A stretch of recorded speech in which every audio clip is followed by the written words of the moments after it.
राज्य आणि केंद्र सरकारच्या धोरणांविरोधात राष्ट्रवादी काँग्रेस, शरद पवार गट आणि तरुण कार्यकर्त्यांनी सोमवारी ठाण्यात अनोखे कॉक्रोच आंदोलन केले. मासुंदा तलाव परिसरात झालेल्या या आंदोलनात पंतप्रधान नरेंद्र मोदी आणि इटलीच्या पंतप्रधान जॉर्जिया मेलोनी यांच्या वेशभूषेत आलेल्या तरुण-तरुणींनी उपस्थितांना मेलोडी चॉकलेटचे वाटप करत केंद्र सरकारच्या धोरणांविरोधात निषेध नोंदवला.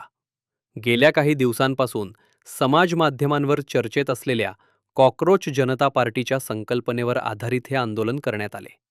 यावेळी कार्यकर्त्यांनी रॅप सॉन्ग आणि फ्लॅशमॉबच्या माध्यमातून सरकारविरोधी संदेश देत लक्षवेधी आंदोलन केले.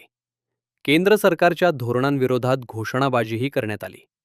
या आंदोलनात राष्ट्रवादी काँग्रेस शरद पवार गटाचे आमदार डॉक्टर जितेंद्र आव्हाड, ठाणे जिल्हाध्यक्ष मनोज प्रधान, नगरसेवक अभिजित पवार यांच्यासह अनेक पदाधिकारी व कार्यकर्ते सहभागी झाले होते. त्यांनीही सरकारच्या धोरणांवर टीका करत आंदोलनाला पाठिंबा दिला. Best gift from PM Modi.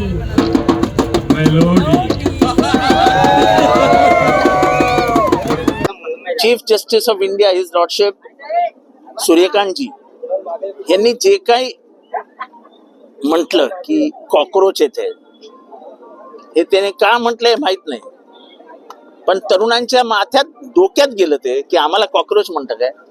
आणि कॉक्रोच हा असा प्राणी आहे की तो कुठल्याही परिस्थितीत जिवंत राहतो.